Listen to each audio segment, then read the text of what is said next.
Hey guys, sorry. Hi Zachar, how are you doing, man? Hey, welcome everyone. Thanks. This is an off-the-cuff ad hoc live stream. I wasn't really planning to do one. AT said, "Hey, let's do this." Let me just double check that we are live, that things are good to go here. Um, let's see, are we streaming? There we go. Yep. Yes, I we are started to streaming. see us Excellent. here. Yeah, so Yep. we are good to go. I need to mute this tab. Excellent. Muting this tab. Okay, everything is good. Okay, so we are live. Welcome. Welcome, guys. Yeah, the reason we're doing this is that, AT, why don't you please explain why we're doing this discussion about the Talmud? Well, I think there's a lot of misunderstanding regarding the Talmud, just in general, myself included. I'm not incredibly educated in it. A lot of people, there's a lot of information in the Talmud that can be misunderstood, misrepresented, and misapplied, either by people who are purposefully trying to misrepresent Judaism and what Judaism is and says, or by people who are mistaken, right? People who just don't understand the correct methodology of how to interpret certain texts. So, what I was thinking was kind of how there's like a math rule. Now, I'm really terrible at math, right? But if you have a big long math equation that includes parentheses, exponentials, multiplication, division, addition, subtraction, right? If you misapply the proper way of, in parentheses first, exponential second, third, fourth, fifth, you're not going to arrive to the correct conclusion, right? There's a Hmm. proper method to doing mathematics so that you're guaranteed to reach the appropriate outcome, right? The correct answer. The same thing is true when we read scripture. There's a methodology that we must use when we're reading the Bible, right? Is this book of the Bible written as poetry? Is it legalistic? Is it mythological in nature? Is it historical in nature? Are they parables, right? Is it Old Testament, New Testament, right? There's a certain methodology that one must use in order to come to proper conclusions based on what the text says. That's the same for the Quran. That's the same for the Sharia manuals. That's the same for pretty much anything in life. If you use incorrect methodology, you arrive at incorrect outcomes. And so, one of the things that I've been learning quite literally today, Lloyd, thank you for teaching me all this You're stuff, welcome. is the proper methodology on when you're reading the Talmud, how to read it, right? You can't just read a little excerpt, right? And expect that that is the actual ruling on the situation. So I'm going to let Lloyd kind of get into how we're supposed to do it, so that people don't accidentally start misrepresenting Judaism, right? Yeah, We guys. Hey there. Yeah. yeah we So, we obviously don't agree with the Jewish outcome, right? Because we follow Christ, right. but at the same time, we don't want to lie to try to take away someone's position. We want to be honest in Yeah, everything that we do. That's what we do as Christians. right. So, guys, the reason I'm doing this is after last night's stream, I was on with Adam Seeker, which was a wonderful opportunity. It was really, yeah, it was a great opportunity to speak with someone in the community, and it was, wow, he knows a lot. Very impressive. So yeah, but as a consequence of that, there were comments made by certain people stating that um, stating that the Jews also allow infant sex. They allow sex with girls who are 3 years old. Hi, Chloe. Very welcome. Hi, David. Thank you for being here. So this is completely false. I know that this false understanding. Now look, we will do a detailed show. I will do a detailed. Hi, Yeshua. Thank you for coming by. I will do a detailed show from the beginning. Now I've already done. If you look for a channel called Logos Media 2, look for my name and Jews. Right. Some time back, I did 7 shows discussing Judaism versus Islam, and there are copious lies told about the Talmud. Enormous numbers of lies told about the Talmud. Now, one of the popular ones, of course, is that Jews allow prepubescent sex with 3-year-olds, and this is absolutely false, right? So now, but someone on Adam Seeker's channel has now been pushing this, and I've been refuting this, or at least trying to say no. And this is why I've just decided to do this off the cuff but let's just jump into this so me and AT, let us jump into this and let's have a look. You guys, you must be familiar with the fact that there are plenty of nasty things said about the Talmud. Now, look, I'm not here to say the Talmud is right. If we're going to criticize something, I'd like us to be rational. I'd like us to be reasonable. I'd like us to present a sound, truthful argument. And also, as Christians, we need to say, what was Jesus's criticism of the situation? Did he criticize all Jews? Did he call to hate the Jews? No. He criticized an ideology. He criticized a position by the Pharisees. He criticized the leadership. He didn't criticize all, right? And he himself was a Jew, right? Now, Mhm. certainly Jews don't worship Jesus because obviously they see that this was a separate new religion, and there was a lot of bad blood between Jews and Christians for a long time. By the same token, the Buddhists don't worship Jesus. Do we hate them? You know, so are we called to hate them? No. So understand, we don't hate Muslims either, right? But it seems to be okay amongst many Christians to hate Jews. So, but let's have a look. Let's start with where this problem started. So, hi, Dragon, how are you doing? How are you feeling? I'm very sorry to hear the news about your mother. So yeah, my condolences, and we're thinking of you. We're praying for you. So hang in there. Okay, I know what it's like. I went through that a few years ago. So you hang in there. Okay, so let me share my screen. So I'm just going to bring up the other screen. So um, this is Safaria.org, and we're going to look at Sanhedrin 59a. Now, do understand that Sanhedrin, so the Talmud is enormous and it is very difficult for people to understand. What is common is someone will take a very small snippet, like literally 5 words out of maybe 50 or 60 paragraphs, 20, 30 pages, and they will state this is a ruling. No, the Talmud does not work like the Sharia. The Sharia certainly plagiarized the Talmud. It certainly copied, but they didn't copy the law, the moral content. It copied the structure, right? And it inverted a lot of the rulings. So now, for instance, let's read this. This is where this started. So we'll start at the beginning. Rabbi Yohanan says, so you can see this is Sefaria.org, Sanhedrin 59a. Oh, good grief. Oh, now I just closed it. Why did I do that? Because you wanted to make this a lot more interesting than it had to be. So as you're looking that up, like Here it what is. was It's the back again. claim? What was the claim that our brother was making? The So the mistaken claim claim. is that a Gentile who reads the Torah must receive the death penalty by the Mm, Jews. So a Gentile, a non-Jew, Christians who read the Torah must be killed. This is the claim he made. So certainly, let's read it. Rabbi Yohanan says a Gentile who engages in Torah study is liable to receive the death penalty, as it is right. stated. So Yes? and that's where we stop, right? This is where we start to apply incorrect methodology. That's why our brother who's making these mistaken claims, that's why he's making that claim, right? He heard somebody say it, he went and checked it, and he checked it to the first semicolon, right? He didn't even go past that. Um, Yeah, and that was all the confirmation that he needed, but he doesn't understand the methodology. And Lloyd, I know you're going to show how when we yeah, read things, we should read the whole thing. And this is how we should do correct methodology. So go ahead, man. right. So, as it is stated, Moses commanded us a law, the Torah, an inheritance of the congregation of Jacob, taken from Deuteronomy 33:4, indicating that it is an inheritance for us and not for them. So that's Rabbi Yohanan, what he has just said. The very next paragraph says the Gemara challenges this statement. But if so, let the Tanna count as prohibition among the 7 Noahide laws. The Gemara explains, blah, blah, and it goes on, goes on, goes on.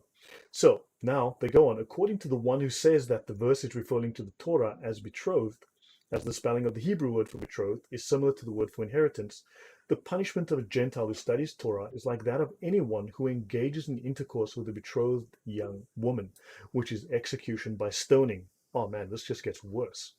Right. So Let's it sounds again like what the guy is saying is correct, but he forgot to keep reading. Right. Now, the Gemara raises an objection to Rabbi Yohanan's statement. From a Baraita, Rabbi Meir would say, from where is it derived that even a Gentile who engages in Torah study is considered like a high priest? It is derived from that which is stated, you shall keep my statutes and my ordinances, which if a man does, he shall live by them. Leviticus 18:5. So the phrase, which if priests, Levites, and Israelites do, they shall live by them, is not stated, but rather a man. So if you keep my statutes and ordinances, which if a man does, and he's saying not the Jews, not the priests, not the Levites, not the Israelites, but a man, which indicates mankind in general. You have therefore learned that even a Gentile who engages in Torah study is considered like a high priest. Does this sound like the death sentence, or does this sound like someone had offered an opinion and this was discussed, and here is the ruling that if a Gentile studies the Torah, he is to be considered like a high priest? Right. So that's literally, or not, or I shouldn't say literally, that's basically the opposite, right? You should kill them to they are considered to be a high priest. And let's just be honest here for a second. Using a rational brain, right? Using a rational brain and using the Old Testament from what you're reading, right? How they constantly were grafting people into uh, the nation of Israel, right? As they celebrate Melchizedek, right, who was a Gentile, right, who they say Christ was like after, right, the order of Melchizedek. Why would a Gentile be put to death for doing something that the Talmud, or sorry, that the Torah says to do? So Yes, if I'm reading this and I'm using proper methodology, I'm going to go opinion, opinion, opinion, right? Let's see what the actual ruling is. So when you yeah, go through it all, right, when you use proper methodology and you use your brain, you come up with the proper interpretation of it, which is to say, it's good for a Gentile to study the Torah. yes, yes. No, End of Sneakers story. Corner, welcome. Thank you for being here. So good to have you in the channel. And yes, guys, please support Chloe. She does fantastic work. Work's very important, so please do support her channel. So do you see that now? There is a very strong difference between Talmud and Sharia. Certainly, the Sharia stole from the Talmud. It plagiarized. It took Mhm. structure, not necessarily content, right? So they structured the Sharia like the Talmud. However, they inverted a lot of the moral rulings, the teachings, right? They reject a lot of the Jewish law that, in fact, even as Christians, we have inherited those moral precepts. So Correct. understand the Talmud is a series of discussions. It is a series of speculations. It is a series of legal problems that are presented. And then students have to discuss. The rabbis debate. But also, in many cases, there is no ruling given. There is not even a conclusion. It just cuts off. In other cases, hey, thank you, Sneakers. No, really, really wonderful to see you. Thank you. Yeah, in other cases, they discuss a problem and then they'll suddenly randomly veer into a discussion on child rape. They'll suddenly start talking about the price of baskets and where you can sell them and how strong the baskets have to be to make the price legitimate. Then they'll talk about, is this man overloading his horse? Is the cart too heavy? How many, does he get fined for that? And then suddenly 50 paragraphs later, they'll come back to the discussion on whatever it was they were discussing, like rape, for argument's sake. Now, understand Sanhedrin is a chapter discussing the rules of court procedure, right? It is a ruling, it is a set of rulings on crimes. So it is a book on crimes and even so far as the death penalty. For instance, Sanhedrin 76a, now the same person that we're discussing is telling me that Sanhedrin 76a allows child sex. In other words, that Jews allow sex with 3-year-olds. Now, we've discussed this before. I'm not going to go, this was off the cuff, so I'm going to go through a bunch of rulings today. But understand the Ten Commandments says, thou shalt not commit sexual immorality. If you Hmm. read it the way it's properly written in the old context, thou shalt not commit sexual immorality, which includes it is illegal because I will just bring this up. Um, Actually, let me just bring this up. Sex and marriage in the Talmud. I first want to show you this. This Jew haters, and unfortunately this includes Christians who hate Jews, will routinely tell you that the Talmud allows sex with little girls. It absolutely does not. And I will do a show on that in detail. I've done about 22 or 24 hours of shows on a different channel, but it says very bluntly, at least 4 times in the Talmud that I found, the seduction of a minor girl is considered rape. That is the ruling. The Hmm. discussion, the discussion that a priest, now it is specific to a priest, may marry a girl who's 3 years and 1 day old. Well, unfortunately, yes, it does say that. But then when you read the rest of it, it says if a girl in Jewish law, if a girl is 3 years old or younger and she has been molested, she is still considered pure. This does not affect her virginity, and it is required for a priest in Jewish law to marry a girl who is a virgin. She must be a virgin. So when she's 18 and she's legal to get married, he can marry her. If she's 3 years and 1 day old, she has passed into a different legal state. She's in a different age category. And Hmm. then molestation counts against her. And unfortunately, it's not her sin, but she's not considered pure according to the Jewish law. A priest may not marry a girl who was molested after the age of 3 years and 1 day. So it doesn't mean that he can marry a 3-year-old. It means that if she was molested, so unfortunately, the Talmud talks in shortcuts, and I can do, and I have done an entire show on this, but the ruling is the seduction of a minor girl is considered rape. Very clear. Right. So your thoughts, AT? Well, and again, I'm going back to the methodology that our brother who unfortunately, hopefully his motives are not impure. I'm hoping the best for why he's saying what he's saying in that comment section there, and that he's just mistaken. He's just applying an improper methodology. Now, if he continues to do it after he's been corrected, then that's going to imply that his motivation is more malicious in nature as opposed to seeking for what the truth actually is of the situation. So it makes sense, right? Seducing a minor is always rape. Everybody understands that. That's logical. Okay. um Right. it, when it comes to priesthood, right, priests are it's a very strict ruling for the priests in Judaism what is considered to be clean and unclean. It doesn't necessarily mean sinful and righteous, it just means clean and unclean. You can be unclean and righteous at the same time, right? Yeah. So when they say that if the girl has been raped before 3 years and 1 day, then when that girl is ready, like you said, to be married, she is considered legal for a A priest. priest. Now, if she was raped at 3 years and 1 day or later, she becomes ceremonially unclean for the priest. The priest won't be able to marry her, but that doesn't mean she's off limits or banished or sinful or anything Correct. like that. She can marry anyone else Yeah. whom she chooses. Besides, we're talking about Jewish law that expired more than 2,000 years ago. Hmm. This is not today's law. The Sharia is today's law, right? So, yeah. So, um, so moving on. So I want to bring you guys to my little chapter on lies about the Talmud. Now, I'm going to just pick through some of these, but there was a major source. Now, there are numerous sources, for instance, but I'll go through one by one. Okay.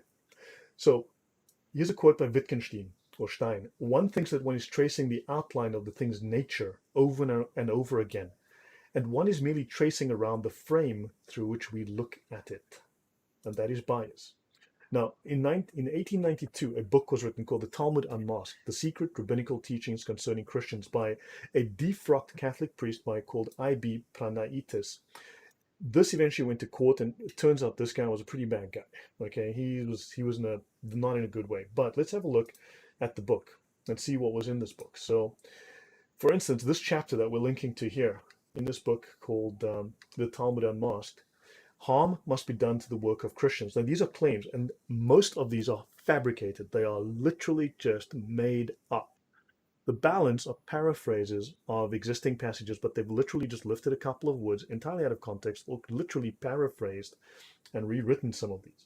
So harm must be done to the work of Christians. Christians must not be told if they paid too much to a Jew. The property of Christians must not be returned to them. Understand? We're going to have a look at this. What? Okay, so understand, Christians may be defrauded. Now, these are all true in Islam.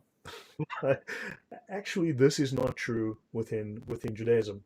Okay, so let's continue. So let's have a look at what I'm covering here today. So now I'm going to skip forward. So I'm going to skip forward because I'm not planning to do an entire show on this. I just want to go through a handful of things, right? So we've seen this now, that a Gentile engaged in Torah is considered like a high priest. I'm just going to jump through. So there are many, many common claims made. Let's jump through. Let's start here. If a Jew finds an object lost by a goy, it does not have to be returned. Baba Metzia 24a. Right, now let's have a look. This is the claim. Thank you, Sneakers. Yeah, I spent 3 months reading the Talmud for a series of shows that I did online with another channel. It was a lot of reading. I said it was a huge amount of reading, and resolution is difficult to see. Okay, I'm going to try and zoom in a bit more. This is hopefully that's a little bit better. Let me see if I can zoom in a fraction more here for you. Oops. Does that help? Okay, so this is a claim that is commonly iterated on. So, in the case of one who finds a lost item in a main thoroughfare or a large plaza or in any place where the multitudes are found, these items belong to the one who found them due to the fact that the owner despairs of their recovery. Notice the phrasing is entirely different from what is claimed, which is commonly claimed on the internet. Okay, so a dilemma, a question was raised before the sages. Rabbi Shimon ben Elazar said, if one finds a lost item in any place where multitudes are found, the item belongs to him who found it. Did he refer only to a place where there's a majority of Gentiles, but in a place where there's a majority of Jews? Does the owner not despair of recovering the item because he relies on the Jews to return his item? Or perhaps, even in a place where there is a majority of Jews, he also says that the item belongs to the one who found it. So the Talmud has a series of legal questions that are postulated. Students have to then reply, or the rabbis pose a question and then they test the law. Is their Hmm. law thorough enough to deal with these circumstances? And if you say that even in a place where there is a majority of Jews, he also said that the item belongs to the one who found it. Do the rabbis disagree or do they not disagree? So, in the case of one who finds coins in synagogues and study halls or in any place where multitudes are found, these coins belong to him due to the fact that the owner despairs of their recovery. If there is no chance of finding the owner and the place is crowded, whatever you find, it is yours, and will continue. It also states that even in a place where there's a multitude of Jews, or places where only Jews will gather, if a Jew finds that, keep it, because there's no chance of finding the owner. There is no indication of theft, and we will get to a discussion on theft. AT, your thoughts? Sorry, I was in the chat here. What I was thinking about this, again, is it's proper methodology, and I'm just gonna keep repeating that for the most part.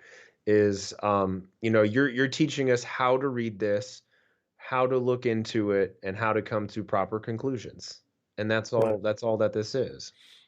So, conclude that Rabbi Shimon ben Elazar holds that a lost item belongs to the finder even in a place where there is a majority of Jews, as synagogues and study halls are places frequented exclusively by Jews. So the Hmm. Jews are saying if you find something if you find a $10 bill in Times Square, you don't know whose this is. There's no way to get it back to the owner. Keep it. So even in a place where the majority of people are Jews, it's yours, even if you're a Jew. There is no slight towards non-Jews here, right? Hmm. There is no slight towards non-Jews. So people have deliberately misquoted what is going on. And this is a short extract of a very long passage. These conversations go on for 50, 60, 100, 200 paragraphs. I'm Yeah, only and a lot quoting a of little it. bit of it. Sorry? I was just gonna say, and a lot of it is kind of like the rabbis are almost playing devil's advocate, Okay, right? They're gonna yes. make a statement that you're gonna if a good student hears this statement, they're gonna go, "There's something not right about this. Let me find a way to overcome this and use the Torah as a way to say no, that's actually not true." Right. Am I understanding that right? Do they kind of use that kind of It's called methodology? the name they give it a name. I can't remember the Jewish name right now, but it's called peppering. Peppering. They have Okay. so it's a method for attacking a point from every angle to see if they can find a weakness in it. These were jurists, these were lawyers. They had to test the law, so they had a Mm. specific process for doing this. Yeah. So now another scholar speaks up and says, "I reject the proof." Now someone else gives an opinion. These are opinions. These are not rulings. Not always, rarely do they actually have a ruling. Usually it's just a discussion, like let's argue about this, because there's a famous proverb. Okay, when you have two Jews, you have three opinions. Okay, so we are dealing with a case where the coins are scattered and there is no distinguishing mark on them, so you cannot find the owner. And again, they state even in a place where the multitudes are found, the coins belong to the finder. There's nothing about steal from the Gentiles. Let's continue Mhm. to the end. And the Gemara goes on and they discuss. You see, so constantly the Gemara rejects this proof. Someone says something, someone says, nobody, you're wrong. Hang 10. Let's talk about it some more. And then the Gemara rejects the next explanation. And then the guy says, rather, the Mishnah is in accordance with the opinion of Rabbi Shimon ben Elazar. So some guy just disagreed with him, and some dude says, no, no, no, no, no. And he stated his opinion that even in a place where there is a majority of Jews, okay, and then they talk about an item that is concealed, that was hidden. And then they talk about things that are left in the open. And then they talk about every possible permutation of the problem. And it'll put you, if you have problems sleeping at night, read the Talmud. It's going to be fantastic. So now it says here, Where do we nevertheless, read about Solomon talking to ants? Is that the okay, Mishnah? it belongs to the finder because the owner despaired of recovering a barrel misplaced in a public area. So even with regard to a place where there is a majority of Jews, now I want to end off this particular section. The Mishnah teaches if a Jew has stolen something, so with regard, and this refers to Jews now, with regard to one who left a stolen item to his children, if there was something that may serve as a legal guarantee of a loan, the heirs are obligated to pay the owner back. Hmm. It refers even to a cow that the family plows with or a donkey that they drive, which the heirs are obligated to return. And in Bava Kama, again, it goes on. From the fact that the heirs must return a cow and a donkey, one can infer that they must also return a bed and a table. So they're telling the Jews, if you have taken something and you know who the owner is, give it back. Right. Does that make my point, AT? What are your thoughts? It does. I mean, it's super clear. It's super clear when you apply proper methodology. Read the whole thing. Don't stop at a semicolon. Don't read just one person's opinion. Read everyone's opinion on the subject. And eventually you're going to get to a conclusive statement and a ruling. Is that Exactly. correct? So let's continue. So it is a sanctification of God's name so that they will glorify Israel and know that they are the people or people of faith. It is praiseworthy to do so, to return it. It is forbidden. Okay? It is a desecration, keeping lost property. Wow, thank you very much, Trey Ronnie. Thank you. Wow, you just subscribed. Appreciate it. So keeping lost property would be a desecration of God's name. It is forbidden to keep lost property, and you are obligated to return it if you know who the owner is. Can this be clearer than this, AT? No, I mean, honestly, not. It's don't steal. And if you do, you have to pay it back, or even when you die, your Your your children. descendants have to pay it back. Yeah, So in no way, shape, or form would I ever read some ruling that says it's okay to steal and think that that's what it actually means. understand. And in So, fact, like this is a way that I teach a lot of kids. So I teach a Sunday school class, and I'll ask them questions. I'll say, I'm trying to think of a thing like kind of like this, like, hey, if I steal this from this person because I wanted it, is that the right thing to do? right Right? now, we can read through this. Sorry, you guys are saying there's a similarity between the Talmud. Yes, obviously the Sharia stole from the Talmud, the structure. Mhm. But within the Sharia, we can go everything that is accused, everything the Jews are accused of, you will find in the Talmud. Sorry, you will find in the Sharia. I promise you Mhm. that. Every accusation levied against the Jews, lying, stealing, all that, you'll look in the Sharia, you're going to find it. Yeah. But it's not part of the Talmud. And it's a different kind of methodology, right? So Yes, the Talmud, you can't read the Talmud the same way you read the Sharia. correct. So when you read the Talmud, you see these differing opinions. And at the end of all these opinions, then you're going to see the actual ruling. When it comes to the Sharia, you don't see the discussion. You just see the ruling, right? So it's just ruling, Yes, ruling, ruling, ruling, ruling. So in a lot of ways, the Sharia is a much easier to read, understand and much much easier, easier to parse much through. easier. The Sharia Very is explicit. straightforward. Yes. Yeah. Whereas the Talmud, you just can't apply the same methodology Yeah. to reading the Talmud as you do to the Sharia. So I would just caution anyone if they think that you're supposed to read it in the same way, it's just not No, they're not the quite same. true. Yep. So notice the Talmud then refers to Deuteronomy 22:1. Thou shalt not see thy brother's ox or his sheep go astray, and hide thyself from them. Thou shalt bring them again unto thy brother. Understand? So, because in the Talmud, according to the law of Moses 538, lost and found, there's an obligation to return a lost object. This is in the law of Moses. This is the oral law. You shall surely return them, Deuteronomy 22:1. And Hashavas Avada is the mitzvah, the ruling, the law, to return a lost object. It is common for people to lose things. It is therefore a benefit to society to encourage people to get as many lost objects back into the owner's hands as possible. Now, this individual, unfortunately, is now on Adam Seeker's channel, who's now made these statements and has forced me now to start speaking about this. I'm going to have to go through all of these claims in the future, and it's going to be embarrassing. Okay, but I Well, need and to defend hopefully the he truth. just learns. I hope he watches this. I hope he learns, um, so that he can apply proper methodology. All he needs to do is review what he's come up with. He just needs to reapply. He needs to redo his math equation. And if he still comes to a different conclusion than you, then you guys have an actual discussion. But I think for the most part, if he applies proper Yeah, methodology and he approaches it from a position of right, humility and not trying to be prideful or arrogant about it, right, which, by the way, if you're humble, people respect you way more than if you try to pretend you didn't make a mistake. So I just want to put right. that out there. Now Um, notice Law of Moses 476 and 480, okay? So not to covet and scheme to acquire another's possessions, Exodus 20:15, Exodus 20:14. Do not desire another's possessions, Deuteronomy 5:19 and Deuteronomy 5:18. Return the robbed object or its value, Leviticus 5:23. Do not ignore a lost object and return the lost object, Deuteronomy 22:1. Psalm 15, okay? It is prohibited to oppress, rob, or steal even from a non-Jew. Understand? So this you go on. I mean, so let's have a look at some other rulings. So I want to let's put that one behind us now. Jews may use lies to circumvent a Gentile. That's in Baba Kama 113a. I'm going to play the short clip involving superstar and crazy human Owen Benjamin. Owen Benjamin is bat poop crazy. Okay, man, you got to watch some of this guy's stuff. Let me just play this for a second.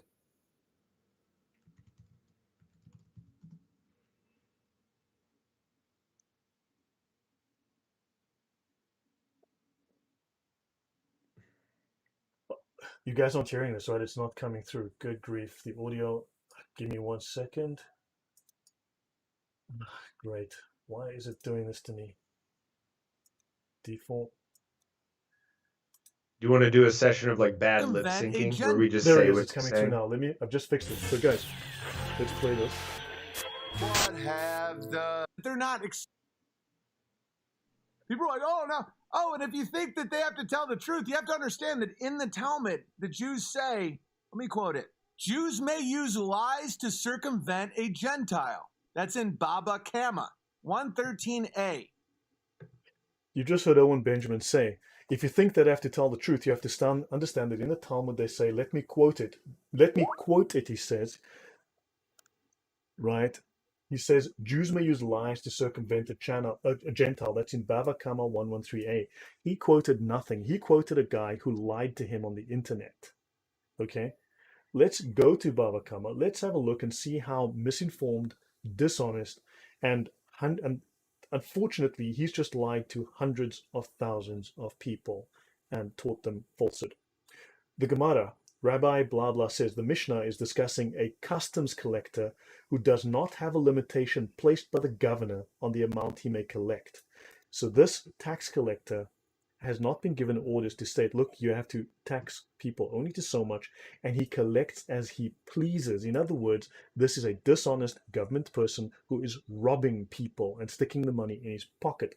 Alternatively, the sages of the school of Rabbi Yanai said the Mishnah is discussing a customs collector who stands on his own. He was not appointed by the government, but he forces people to give him money.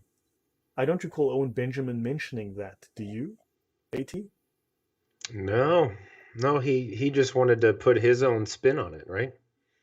Right. So, in other words, the tax collector is now going to the Jews and he's robbing them. He's stealing from them with force and coercion. And the Jews are saying, I don't have any money. Sorry, buddy. Now, if you were being robbed by someone who is lying to you and robbing you, what are you going to do? You're going to say, yeah, buddy, take my house, take everything. No, you will not. Understand? The specific instance is you are being robbed. What do? Do you allow this man to rob you blind? Did you say, sorry, I don't have money? Okay.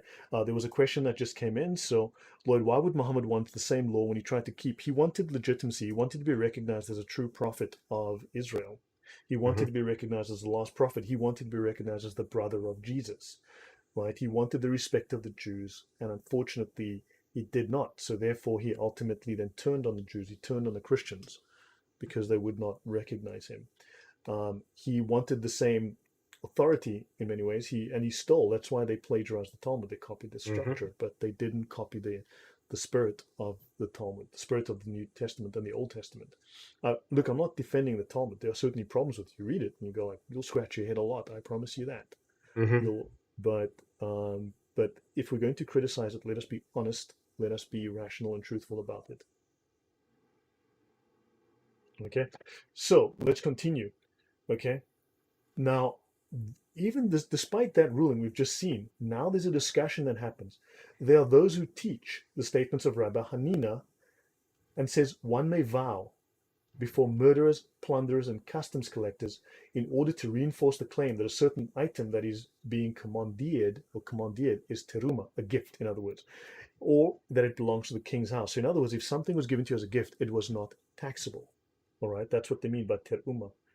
Okay, and thereby you can avoid its seizure, despite the fact that it is not teruma, that is not a gift, or that it does not belong to the king's house. So now they're saying, can we lie about this? And someone's saying, no, maybe you can't lie about it. So it was asked, can it be that it's permitted to pronounce such a vow before customs collected? And then someone said, but doesn't Rabbi Shmuel say, the law of the kingdom is the law? It should therefore be prohibited to state such a vow before tax collectors. So therefore, follow the law even if you are being robbed by someone who's being dishonest, because it's the law of the land, and obey the law of the land regardless of the consequences. Should I Right, pause there and for a moment? Jesus talks a lot about that, right? He talks a lot about the tax collectors, right? He associates them with tax collectors, sinners, all those kinds of things, but he doesn't say Jewish people don't follow the law even if you're being robbed, right? There's still he still says to follow the law. And The I'm law, not saying that Jesus followed the Talmud or anything like that. I'm not saying that, but what I'm saying is there's certain principles that apply to this that he uses right? that this there's a million reasons not to become Jewish in the sense of following the Yeah, religion, but we have to do this from an honest perspective. perspective. Now let's continue. Let's actually get to the final ruling in Bava Kama 113a, paragraph 21. Rabbi Ashi says the Mishnah issues its ruling. It actually issues a ruling. Good grief, we actually have a ruling with regard to a Gentile customs collector whom one may deceive. Oh boy, that sounds bad, as it is taught in the Baraita. In the case of a Jew and a Gentile who approach the court for judgment in a legal dispute, if you can vindicate the Jew under Jewish law, vindicate him and say to the Gentile, this is our law. If the Jew can be vindicated under Gentile law, vindicate the Jew and say to the Gentile, this is your law. And if it is not possible to vindicate the Jew under either system of law, approach the case circuitously, seeking a justification to vindicate the Jew. This is the statement of Rabbi Yishmael. And then the senior rabbi gives his final ruling. Rabbi Akiva disagrees and says one does not approach the case circuitously in order to vindicate the Jew due to the sanctification of God's name, as God's name will be desecrated if the Jewish judge employs dishonest means. Is that clear? Yeah. Crystal. Conan, laughing my ass off. Imagine defending the Jew. He says, Conan, imagine lying like a lying liar that you are, because I am simply presenting the truth with the links, with the facts. You, first of all, are a coward. You are a liar. You are too frightened and too scared to face me even to discuss your pech. Your Kido prophet made sunnah, and this sunnah is now in your sharia, your fiqh. It is your law. You support pedophilia, buddy, and you are too afraid to let me read this to you and discuss it with me because you are a coward. Allah thinks that you are worth 1/3 of a woman, okay? He told me that he deliberately gave you panties one size too small because you're such a coward. I So, tend to agree with Lloyd. I yeah, I do tend to actually. agree with myself a lot too. So, yeah. Now, so people like him will lie about the Jews, and unfortunately, many quote unquote Christians will lie about the Jew. Yeah. Sinclair's Law, what is that? Yeah, okay, welcome. Thank you. So, guys, so understand, is this clear? You do not, the Jews are saying follow the law even if it is prejudiced against you, and you do not lie in court. Do you understand? This is the final ruling. So Hmm. understand, Lloyd has no leg. Alonzo, You are off topic. Now you will remain on topic. You agreed to meet with me. You agreed to meet with Ask to discuss the Sharia. You ran away. You haven't been back. You are a coward as well. You are Both. also worth one third of a woman. In fact, you're probably worth one third of a puppy because that's what you are. Okay. The Bible teaches minor marriages. No, it does not. But the Sharia law, you've seen those laws that we've presented. It explicitly, your law explicitly allows pedo because you had a pedo prophet. Let's be blunt about that. Okay. Prove me wrong. Quote your fiqh. But you know what? First of all, you are ignorant of the fiqh. I know much more about it than you do. I am far more educated about you than of your own deen. Two, you are too weak to face me. You know I'm right. Otherwise, pull out your fiqh, prove me wrong. Prove me wrong, buddy. Show me the quotes. Put the links here. Give us the names of the books and the scholars. Make sure those are authoritative fiqh texts, okay? Because you're a coward. You will not face me. And next, you know what? It's actually illegal for you to show me this stuff. You know this. I know this. You have no authority. You have no knowledge. You're just a dumb little mukallid, okay? So, in the womb of a... First of all, I'm about to ban you just because, in fact, I'm going to time you out because even your Quran teaches that Mary was 12. No, in fact, it doesn't give an age, does it? It doesn't. There's no age given. But why is the very same story in the Quran? Why is it okay in the Quran but not okay for the very same story to be told in the Bible? And next, if Jesus wasn't born from a human male, from a man, right? If Jesus was given a virgin birth, who was his father? Let us know, okay? So anyway, moving on. Thank you, IT. Your turn. Are you talking to me? Sorry. Yeah. Sorry, man. Oh no, it's Sorry. good, man. So just one thing I was gonna say to both Alonzo and to Mongol or whatever the heck his name is, Conan the Barbarian. Um, uh, you and I have both of you guys have had conversations with myself, with Lloyd. We've offered you the opportunity and the chance to present your case to us live on YouTube so that you can embarrass us kafirs and you can prove the superiority of your Sharia, the superiority of your Muslim mind, and the superiority of your deen, because as your Quran says, we are basically pigs and monkeys, and we are the worst of creatures. So I don't know why you would not want to exploit us, publicly humiliate us, and lift up your particular deen. So I have given both of you, Alonzo and Conan, my Skype address. If you want to team up and have a debate against myself only, I don't care. If Lloyd wants to join us, I don't care. But until then, admins, and this is your channel, Lloyd, but I will Yeah. give my suggestion. Admins, if they have not yet given me they've not reached out via Skype, then just keep them off the channel because they're Yeah. clearly just here as trolls and they have no Yeah. actual backbone whatsoever, even Yeah. though they apparently came from the sperm of a backbone. But whatever, doesn't matter. Whatever. So let's do one or two more. So Avodah Zarah 22:8. Christians have intercourse with animals. Very common claim about the Talmud. One may not keep an animal in the inns of Gentiles because they are suspected of bestiality. Okay? And of course, they state here, even Gentiles are prohibited from engaging in bestiality. Interesting. Right after that, the very next line, even Gentiles are prohibited from engaging in bestiality. A Jew who places his animal there is guilty of violating the prohibition. You shall not put a stumbling block before the blind. In other words, don't tempt them, buddy. Don't put your sheep there because they're going to be tempted. Leviticus 19:4. However, let's continue. With regard to the assumption that Gentiles are suspected of bestiality, the Gemara raises a contradiction.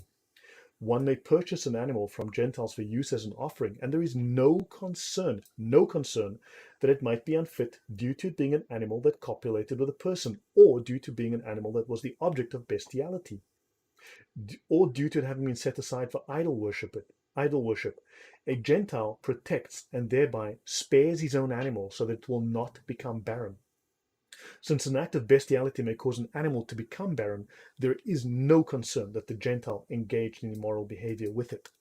This again, the Talmud refutes itself. Questions are posed, and then the ruling is given. Mhm.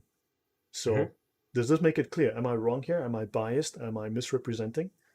No, there's absolutely no misrepresentation. So what an honest person would do and what an honest person would say if they're bringing this up, they would say that the Mishnah of whatever person was that you read at first, the Mishnah of this particular rabbi says blank, blank, blank, and that's disgusting, right? And that's an honest thing to say.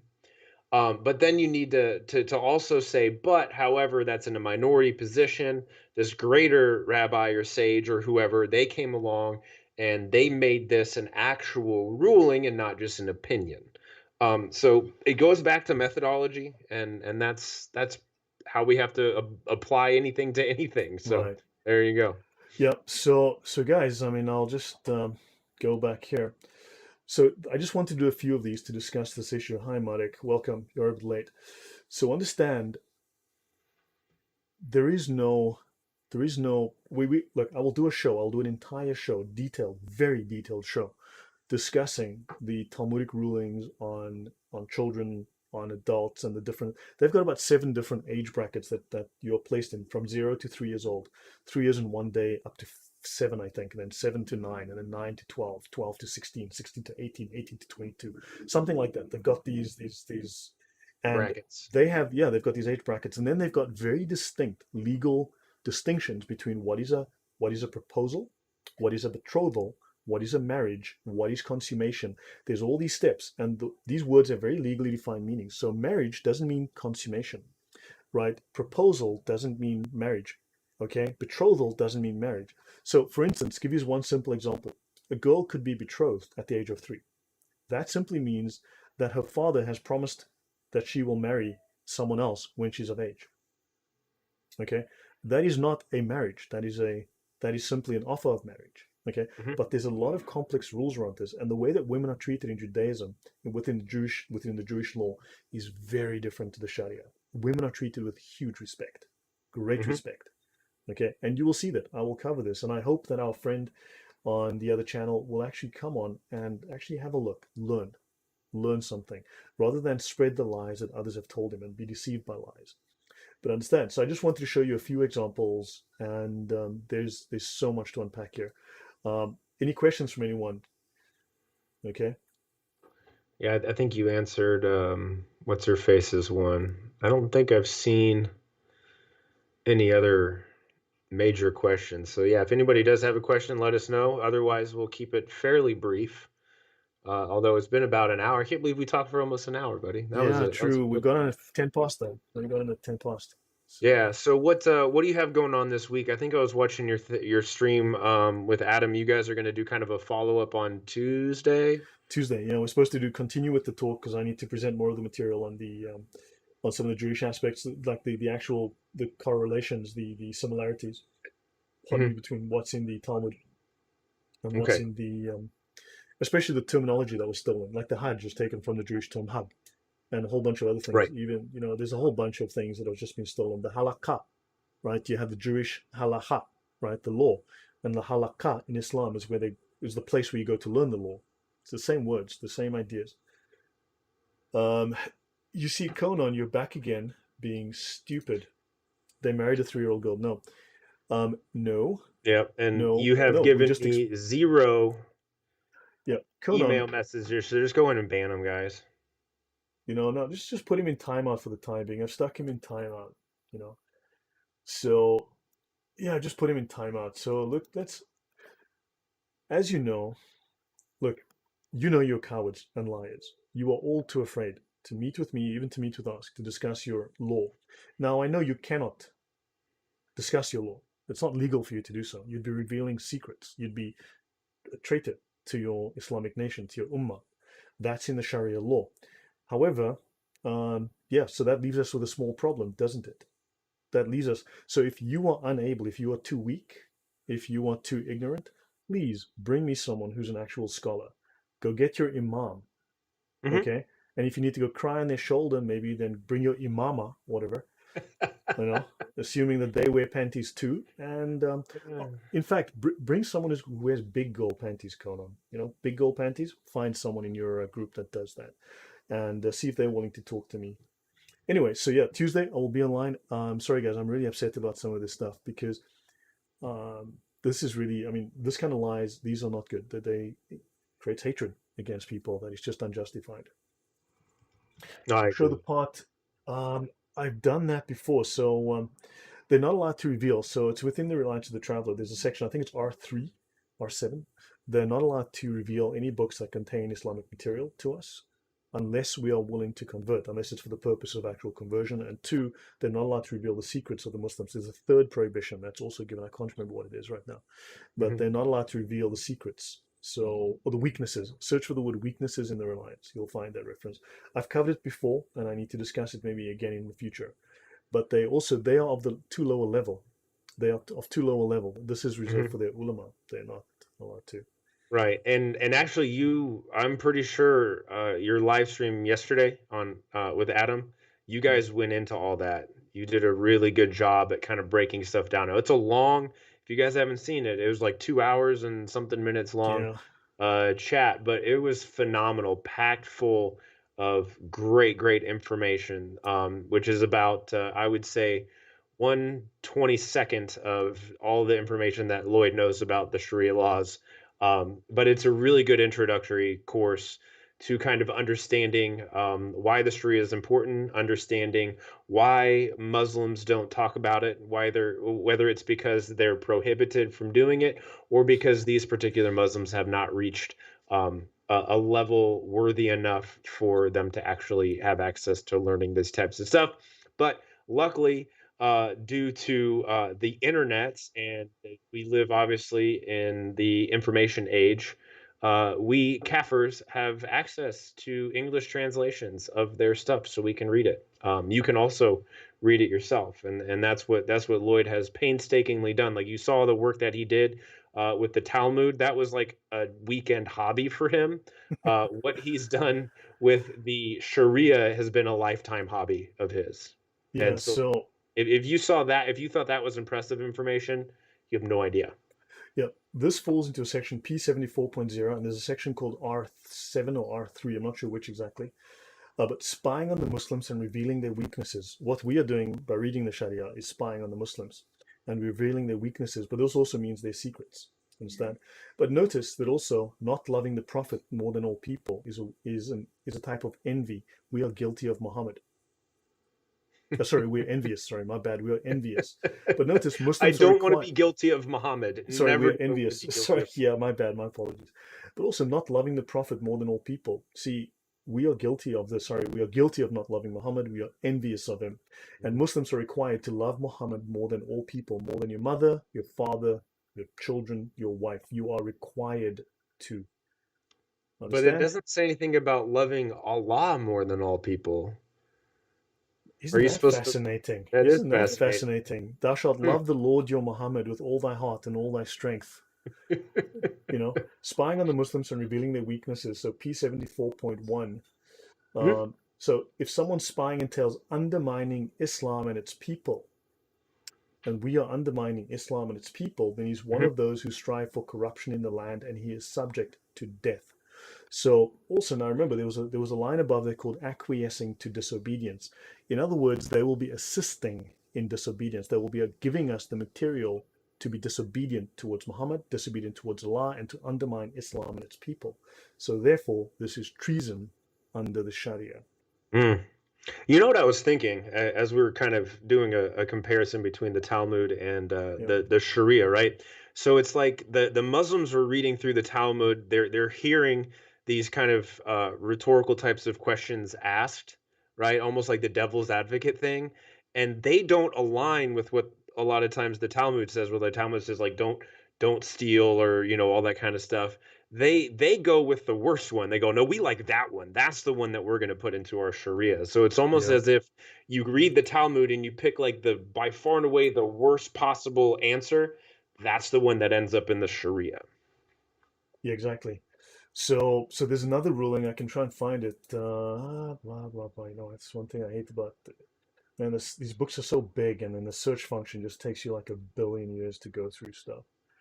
I've started making an index of the actual page and reference where everything is to help me along here because 29, 31, 33, Talakat. And I'm gonna show you one of the others. There's a third one, and I always forget the third one. Good grief. Anyway, there's a ruling that states that they may not share any Islamic material with us. It is not Mhm. legal for them to do so. so that we do not learn. And the only thing that they may share is what will allow them to proselytize to us and bring us to conversion. Otherwise, no. But also, they are too junior to do actually know anything and do anything. Hmm. So yeah, guys, I think I should probably we can wrap it up here. Are there any more questions? Yeah. So for instance, stealing stuff will get your hands or all limbs or potentially death. Yes, those are the punishments in the Sharia. Okay, the hard punishments. However, or hudad, plural, these things are discussed in the Talmud. Things of that nature are discussed. They're never actually acted upon.